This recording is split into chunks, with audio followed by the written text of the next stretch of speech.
Sir the billionaire mindset trainers training program വരുന്നുണ്ടല്ലോ. ഇത് ആർക്കൊക്കെയാണ് അറ്റൻഡ് ചെയ്യാൻ പറ്റുന്നത്?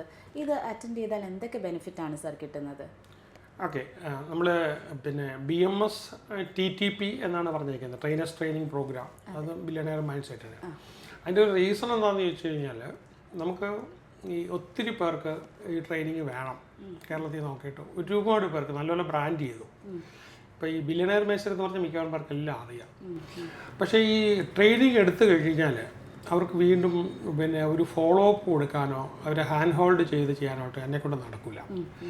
അപ്പം എനിക്കെന്ന് പറഞ്ഞു കഴിഞ്ഞാൽ ഒരു കുറച്ച് നാളത്തേക്ക് ഇങ്ങനെ പിന്നെ ഒരു ട്രെയിനിങ് നടത്തി അത് കഴിഞ്ഞ് അടുത്ത ബാച്ച് നമുക്ക് ആ ഒരു രീതിയിൽ എന്നെക്കൊണ്ട് പറ്റുള്ളൂ. പക്ഷേ ഇത് കുറച്ചുകൂടി ഇഫക്റ്റീവ് ആകണം. അതിൻ്റെ റീസൺ എന്താണെന്ന് ചോദിച്ചു കഴിഞ്ഞാൽ, ഒരു BMSന് വന്നു കഴിഞ്ഞാൽ നമ്മൾ അവരുടെ ബിസിനസ് വലിയ രീതിയിൽ എത്തിക്കാൻ പറ്റിയ ഒരു 10, 600, 700 ടിപ്സ്, പോയിൻറ്റ്സ്, ഐഡിയാസ് അതിനകത്തുണ്ടാകും. പക്ഷേ ഇവർ 4 ദിവസം കൊണ്ട് ഒരു 10, 40, 60 ഐഡിയാസ് ആയിരിക്കും അവർ ഉൾക്കൊള്ളുന്നത്. ബാക്കി പോയി, തലയ്ക്ക് മുകളിൽ കൂടെ പോയി.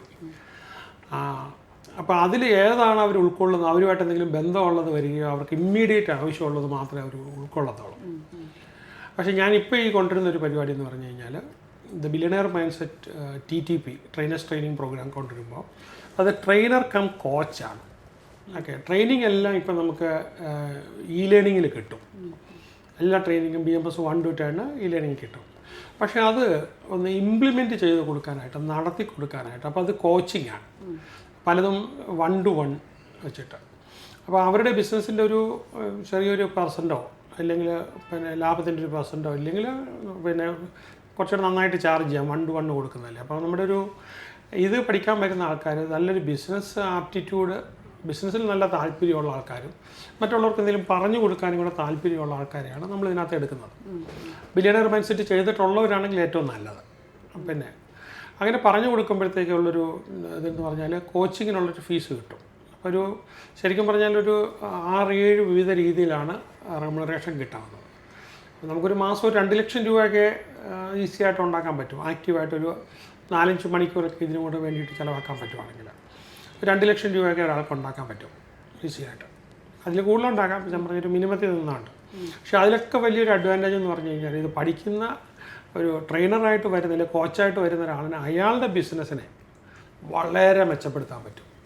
മറ്റുള്ളവർക്ക് ഇംപ്ലിമെൻറ്റ് ചെയ്യുന്നതൊക്കെ നമുക്ക് അവർക്ക് ഇംപ്ലിമെൻറ്റ് ചെയ്യാമല്ലോ. അപ്പോൾ തൻ്റെ ബിസിനസ്, സ്വന്തം ബിസിനസ്സിന് നല്ലതുപോലെ വളർത്താനായിട്ട് പറ്റും. പാർട്ട്നേഴ്സിനെ കിട്ടും, ഇൻവെസ്റ്റേഴ്സിനെ കിട്ടും. ഒരു ബിസിനസ് ഗുരു എന്ന് പറയുന്ന ഒരു ടൈറ്റിൽ, അപ്പോൾ അതിനൊരു വിലയുണ്ടല്ലോ. ആ ഒരു സംഭവം ലോക്കലി ഇല്ലെങ്കിൽ പല സ്ഥലത്തുകാർക്ക് അങ്ങനെ ഒരു ബ്രാൻഡ് കിട്ടും. നമ്മുടെ വെബ്സൈറ്റിലൊക്കെ അവരുടെ ഡീറ്റെയിൽസൊക്കെ ഉണ്ടാകും വരുന്നത്. അപ്പോൾ അങ്ങനെയുള്ള ആൾക്കാരെ, താല്പര്യമുള്ള ആൾക്കാരെ ഇങ്ങനെ നമ്മളായിട്ട് ചേരുന്ന ആൾക്കാരെയാണ് നോക്കുന്നത്. പൈസ തന്നു വരാനായിട്ട് ആൾക്കാർ ഒത്തിരി പേരുണ്ടാവും. അവർക്കത് റീപ്രൊഡ്യൂസ് ചെയ്ത് പലയിടത്തും കൊടുക്കാനായിട്ടൊക്കെ ആയിരിക്കും. അങ്ങനെ എടുക്കുന്നില്ല. ഇൻഡിപെൻഡൻ്റ് ട്രെയിനേഴ്സിനെ ഇതിനകത്ത് എടുക്കുന്നില്ല. ഇതെടുക്കുന്നതെന്ന് പറഞ്ഞു കഴിഞ്ഞാൽ ലൈഫ് ലൈൻ്റെ ആളായിട്ട്, എൻ്റെ പ്രതിനിധിയായിട്ട് അവിടെ നിന്ന് ചെയ്യണം. ഫീസൊക്കെ അവർക്ക് വാങ്ങിക്കാം. നമുക്കൊരു റോയൽറ്റി തരേണ്ടതുണ്ട്. അത് തന്നുകൊണ്ട് ഫീസൊക്കെ അവർക്ക് തന്നെ വാങ്ങിക്കാം. ഇവിടെ നിന്നുള്ള കോമൺ അഡ്വർടൈസ്മെൻറ്റിൽ നിന്നും എല്ലാമായിട്ട് ഒരു ടീമായിട്ട്. പക്ഷേ ഞാനിപ്പോൾ ക്ഷണിക്കുന്നതെന്ന് പറഞ്ഞു കഴിഞ്ഞാൽ എൻ്റെ പാർട്ണറായിട്ടാണ്, നമ്മുടെ കമ്പനിയുടെ ഇക്വിറ്റി ഇൻവെസ്റ്ററായിട്ടാണ്, സ്റ്റേക്ക് ഇൻവെസ്റ്ററായിട്ടാണ്. ഓക്കെ, അപ്പം ഇതിൽ നിന്നുള്ള ലാഭം കൂടെ കിട്ടും. അവിടെ നിന്ന് അവർ എടുക്കുന്ന വിവിധ രീതിയിലുള്ള 6-7 വിധത്തിലുള്ള വരുമാനമുണ്ട്. ഞാൻ വരുമാനങ്ങളെ പറ്റിയിട്ട് പറയാം. അപ്പോൾ ഇല്ലെങ്കിൽ ഇതിന് വേണ്ടിയിട്ട് തന്നെ ഒരു ക്ലാസ് വെക്കുന്നുണ്ട്. അപ്പോൾ ഒരു ഫുൾ ഡേ ഇതിന് വേണ്ടിയിട്ട് തന്നെ ഞാൻ വെക്കുന്നുണ്ട്. അപ്പം അതുകൂടാതെ സൂമിൽ കൊടുക്കുന്നുണ്ട്, എന്തെല്ലാം വിധത്തിൽ കൊടുക്കും എന്നുള്ളത്. അപ്പം അത് കിട്ടുന്നുണ്ട്. അത് കൂടാതെ ഇതൊരു പ്രോജക്റ്റായിട്ട് തന്നെ. അപ്പം നമ്മുടെ ഓൾറെഡി ഉള്ള ബിസിനസ്സുകാർ നോക്കുമ്പം അവർ എന്താണ്, ഒരു ബിസിനസ്സിൻ്റെ ഡിവിഷനും കൂടെ തുടങ്ങിയതുപോലെയാണ്, ട്രെയിനിങ് ഡിവിഷനും കൂടെ അവർ തുടങ്ങിയതുപോലെയാണ്. അപ്പം അവർക്ക് ഈ എൻ്റെ തന്നെ ട്രെയിനിങ് വേണമെന്നുള്ള ആൾക്കാരെ അതിനകത്തോട്ട് വിടാം, അത് കുഴപ്പമില്ല. പക്ഷേ അതിൻ്റെ ആവശ്യമില്ല. അല്ലാതെ തന്നെ നമുക്ക് ലേണിങ്ങിൽ തന്നെ ആൾക്കാരെല്ലാം പഠിച്ചോളും. അത് ഇംപ്ലിമെൻറ്റ് ചെയ്ത് കൊടുക്കണം. അതിൽ പറഞ്ഞിരിക്കുന്ന ഓരോ കാര്യങ്ങളും നടത്തിച്ച് കൊടുക്കണം. എല്ലാം റെഡിയാണ്, ഇപ്പം തന്നെ നമുക്ക് ചേരാമെന്നുള്ളതേ ഉള്ളൂ. പക്ഷേ ഇതിനകത്തൊരു പ്രത്യേകത എന്ന് പറഞ്ഞു കഴിഞ്ഞാൽ, വരുന്ന ആൾക്കാരെ നമ്മൾ പാർട്ട്ണറായിട്ട് ചേർത്തുകൊണ്ട്, അപ്പോൾ ഇതിൽ നിന്ന് കിട്ടുന്ന വരുമാനം കൂടി അവർക്ക് അതിൽ നിന്ന് എന്ത് നേട്ടം ഉണ്ടാകുന്നോ ആ നേട്ടം കൂടെ എനിക്ക് ആവശ്യമുള്ളതെല്ലാം ഉണ്ടല്ലോ. അപ്പം അവരധ്വാനിക്കുന്നതിൻ്റെ ഒരു ഭാഗവും അവരുടെ ഇൻവെസ്റ്റ്മെൻറ്റിൻ്റെ ഒരു ഭാഗവും അവർക്ക് തന്നെ ആയിട്ട്. അപ്പോൾ അവരിതിനൊരു ഫീസ് തന്നു കഴിഞ്ഞാൽ അത് ലൈഫ് ലൈൻ്റെ ഫീസായിട്ടല്ല നമ്മളെടുക്കുന്നത്, ഇക്വിറ്റി ഇൻവെസ്റ്റ്മെൻ്റ് ആയിട്ടാണ്. അപ്പം അതിൽ നിന്ന് കിട്ടുന്ന ലാഭം നമ്മൾ ഓഡിറ്റ് ചെയ്ത് വരുന്ന റിപ്പോർട്ട് അനുസരിച്ച് ഇവർക്കും കൃത്യമായിട്ട്, അപ്പോൾ അവരുടെ മറ്റൊരു ബിസിനസ് ഡിവിഷനാണ്. പിന്നെ തുടങ്ങാനായിട്ടെന്ന് പറഞ്ഞു കഴിഞ്ഞാൽ പിന്നെ ഒന്നാമത്തെ കാര്യം നമ്മുടെ ഒരു എടുക്കാൻ പോകുന്ന സാധനം ഇ ലേണിംഗ് ഉണ്ട്. ആ ഇ ലേണിങ്ങും അതുകൂടാതെ നമ്മൾ മാനുവലൊക്കെ ഇവർക്ക് ട്രെയിനേഴ്സിന് കോച്ചിന് വേറെ മാനുവലുണ്ട്. അപ്പം മറ്റുള്ളവർക്ക് കാൻഡിഡേറ്റ്സിന് കൊടുക്കാത്ത മാനുവൽസ് ഉണ്ട്. അപ്പോൾ അവർ ചോദ്യങ്ങൾ ചോദിച്ചു കഴിഞ്ഞാൽ ഞാൻ എന്ത് മറുപടി പറയണം, അവർ ഏതെല്ലാം വിധത്തിലാണ് ഫോക്കസ് ചെയ്യേണ്ടത്, പിന്നെ നമുക്ക് കുറച്ച് മാർക്കറ്റിംഗ് മെറ്റീരിയൽസ് കൊടുക്കുന്നുണ്ട്. അപ്പോൾ എല്ലാ വിധത്തിലും നമ്മുടെ ഒരു ബിസിനസ് പാർട്ട്ണറാണ്. ഒരു 3 in 1 എന്ന് വേണേൽ പറയാം. അതായത് പിന്നെ ഇവർ തന്നെയാണ് നമ്മുടെ അതിൻ്റെ ഇൻവെസ്റ്ററായിട്ടും ഫ്രാഞ്ചൈസി ആയിട്ടും കോച്ചായിട്ടും ട്രെയിനറായിട്ടും എല്ലാം ഇതായിട്ടാണ്. അങ്ങനെ 3 വിധത്തിൽ വേണേൽ കണക്ക് കൂട്ടാം. സിമ്പിളി ഇത്രയേ ഉള്ളൂ. അവർ പിന്നെ അവരുടെ ഇതിനുള്ള ചിലവുകൾ അവർ നമ്മുടെ കമ്പനിക്കകത്തോട്ട് ഇൻവെസ്റ്റ്മെൻ്റ് ആയിട്ട് ഇടുന്നു. അതിന് അവർക്ക് വളരെ കൃത്യമായിട്ട് ഓഡിറ്റ് ചെയ്ത റിട്ടേൺസ് കിട്ടിക്കൊണ്ടിരിക്കും. അതുകൂടാതെ ഓരോ കാൻഡിഡേറ്റ്സിനെയും ക്ലോസ് ചെയ്യുന്നതനുസരിച്ച് അവർക്ക് അവിടെ നിന്നുമുണ്ട്, അവിടെ നിന്ന് ഒരെണ്ണം കിട്ടും, ഇവിടെ നിന്ന് ഒരെണ്ണം കിട്ടും. അപ്പം ബിസിനസ് പാർട്ട്ണറായിട്ട് പിന്നെ എല്ലാത്തിനും പിന്നെ എന്താ ക്വാളിഫിക്കേഷൻ എന്ന് എടുത്ത് ചോദിച്ചു കഴിഞ്ഞാൽ നമ്മളുമായിട്ട് ചേരണം. ഇവിടെ നമുക്ക് ഈ സംഭവം എന്ന് പറഞ്ഞാൽ എല്ലാ സ്ഥലത്തും നമുക്കൊരു കുറ്റം പറയാനുള്ള വാസനകളും ഒക്കെ കാണും. അതല്ല, പക്ഷേ ഒരു ടീമായിട്ട് നിന്ന് അപ്പോൾ അവരുടെ ബിസിനസ്സും വളരാം, പിന്നെ ഈ ബിസിനസ്സും വളർത്തണം. അപ്പോൾ നമ്മുടെ ആളായിട്ട് നിൽക്കണം. അതാണ് നമ്മൾ ഓക്കെ. നമ്മുടെ ഒരു അംബാസഡറാണ്, നമ്മുടെ ഒരു പ്രതിനിധിയാണ്. അങ്ങനെ പക്ഷേ ഈ ബിസിനസ്സിൻ്റെ ഒരു ഓതറൈസ്ഡ് പേഴ്സണായിട്ട് എവിടെ വേണമെങ്കിൽ, അതിപ്പോൾ ഇന്ത്യയിലാണെങ്കിലും ശരി എബ്രോഡ് ആണെങ്കിലും ശരി നടത്താൻ പറ്റും. അതാണ് മെയിൻ ഇതുകൊണ്ട് ഉദ്ദേശിക്കുന്നത്. അപ്പോൾ ഒറ്റ ഇതുകൊണ്ട് ഇതിപ്പോൾ തുടങ്ങിക്കഴിഞ്ഞു. ഇപ്പം തന്നെ അത് അപ്ലൈ ചെയ്ത് ഞാനുമായിട്ട് കയറി ഇ ലേണിങ്ങിനകത്ത് കൊടുത്തേക്കാണ്. ഇനിയിപ്പോൾ തന്നെ അല്ല, ട്രെയിനേഴ്സിനും കോച്ചസിനും പഠിക്കാനുള്ളത് അത് സെപ്പറേറ്റ് ഉണ്ട്. അപ്പോൾ അതും പഠിക്കണം. അതിൽ നിന്ന് പിന്നെ ഈ ടഫായിട്ടുള്ള ക്ലയൻറ്റ്സിനെ ഉണ്ടെങ്കിൽ എൻ്റെ അടുത്ത് ചോദ്യങ്ങൾ ചോദിക്കാം ഇടയ്ക്ക്. ഇതിങ്ങനെ പോകുമ്പോഴേ അവർ തനിച്ചല്ല. അപ്പോൾ അടുത്ത വർഷം അതിൻ്റെ പിന്നത്തെ വർഷമൊക്കെ വരുമ്പോഴത്തേ എൻ്റെ അടുത്ത് ചോദ്യങ്ങൾ ചോദിക്കാം.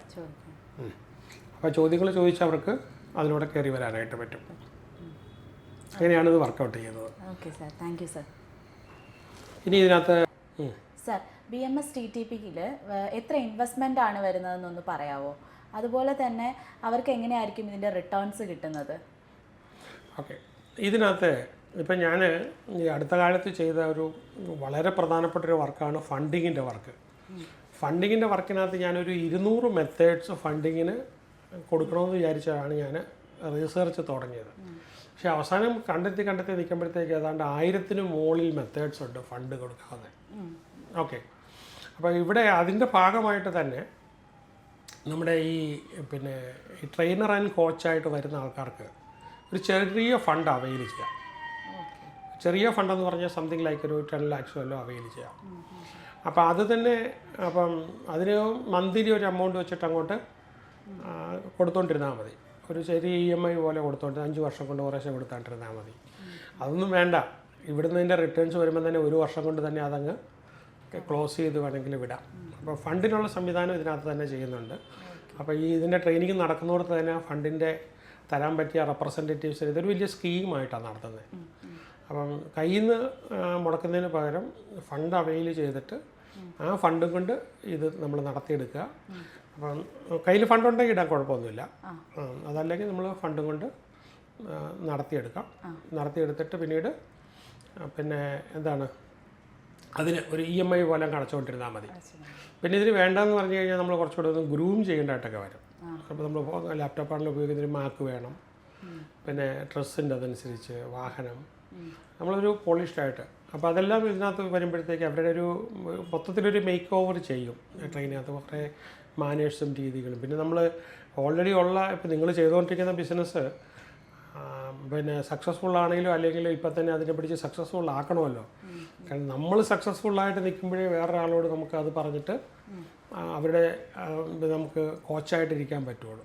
അപ്പോൾ നിങ്ങളുടെ ബിസിനസ്സിൻ്റെ പ്രോബ്ലംസ് എല്ലാം ഈ കൂട്ടത്തിൽ തന്നെ തീർക്കാനായിട്ട് പറ്റണം. പിന്നെ ഇതിനൊക്കെ ഉപരിയായിട്ട് സംഭവം എന്ന് പറഞ്ഞാൽ നമ്മളിപ്പം BMS 1 to 10 ഒക്കെ നമ്മൾ ഏതാണ്ട് 9 lakhs ഒക്കെ ആണല്ലോ ഇപ്പോൾ വാങ്ങിക്കുന്നത്. പക്ഷേ ഇത് ഈ പ്രോസസ്സിൽ 2-3 വർഷം കൊണ്ട് ഇവരിതെല്ലാം പഠിച്ചു കഴിയും. അതൊക്കെ അഡീഷണൽ ബോണസാണ്. പക്ഷേ ഒരു കാര്യം എന്ന് പറഞ്ഞാൽ നമ്മുടെ ഒരു പാർട്ണറായിട്ട് ബിസിനസ് പാർട്ണറായിട്ട് നിൽക്കണം. അപ്പോൾ അവർ പൈസ ഉണ്ടെങ്കിൽ ഇടാം, പൈസ ഇല്ലയെന്നുണ്ടെങ്കിൽ ഫണ്ട് എന്നുള്ള കാര്യങ്ങളും കൂടെ ഞാൻ തന്നെ അറേഞ്ച് ചെയ്ത് കൊടുക്കാം. ഫണ്ടേഴ്സിൻ്റെ ആൾക്കാരെ അവിടെ ഞാൻ കൊണ്ടുവന്നുള്ളത്. ഫണ്ട് നമ്മൾ ശരിക്കും പറഞ്ഞാൽ ഈ ഫണ്ടിങ് പഠിപ്പിക്കാൻ തന്നെ ഒരു 100-200 കോച്ചുകളുണ്ടെങ്കിൽ പോലും തീരത്തില്ല. അതിന് മാത്രം വർക്കുണ്ട് കിട്ടാനായിട്ട്. എവിടെ ചോദിച്ചാലും ആൾക്കാർക്ക് ഇത് വേണം. പറഞ്ഞില്ലേ, ഫണ്ടിൽ എനിക്ക് തോന്നുന്നില്ല ലോകത്തിലാരും ഇത്രയും ഫണ്ടുകളെക്കുറിച്ച് റീസെർച്ച് ചെയ്ത് ഇത്രയും ശരിയാക്കി വെച്ചിട്ടുണ്ടെന്ന് എനിക്ക് തോന്നുന്നില്ല. അത്രയും ഇതായിട്ട് വെച്ചിട്ടുണ്ട്. അപ്പോൾ അതുകൊണ്ട് പിന്നെ മറ്റൊന്നും ആലോചിക്കാനില്ല. പിന്നെ എത്ര നാൾ ട്രെയിനിങ് എടുക്കണമെന്ന് ചോദിച്ചു കഴിഞ്ഞാൽ എല്ലാവരും ഇങ്ങനെ നമ്മളൊരു ക്യാമ്പായിട്ട് 4 ദിവസമൊക്കെ വേണമെങ്കിൽ 4-5 ദിവസമൊക്കെ ക്യാമ്പായിട്ട് ചെയ്യണം. അത് കഴിഞ്ഞാൽ പിന്നെ ബാക്കിയെല്ലാം ലേണിങ്ങിൽ കൂടെ കൊടുക്കുക എന്നുള്ളതാണ് ഉദ്ദേശിക്കുന്നത്. അപ്പോൾ എപ്പോഴും വരണ്ടായിട്ട് വരത്തില്ല. പിന്നെ സൂം വളരെ സുഖമല്ലേ, സൂം വെക്കുമ്പോൾ ഒറ്റ കണ്ടീഷനേ ഉള്ളൂ, സൂം വീഡിയോ ഒക്കെ ഓൺ ചെയ്ത് സ്മാർട്ട് ടി വിയിലോ ലാപ്ടോപ്പിലോ വെച്ചുകൊണ്ട് സൂം പ്രോഗ്രാം ചെയ്ത് വെക്കുകയാണെങ്കിൽ നേരിട്ട് ഈ അടുത്തിങ്ങനെ കാണുന്ന പോലെ നമുക്ക് സംസാരിക്കാനായിട്ട് പറ്റും.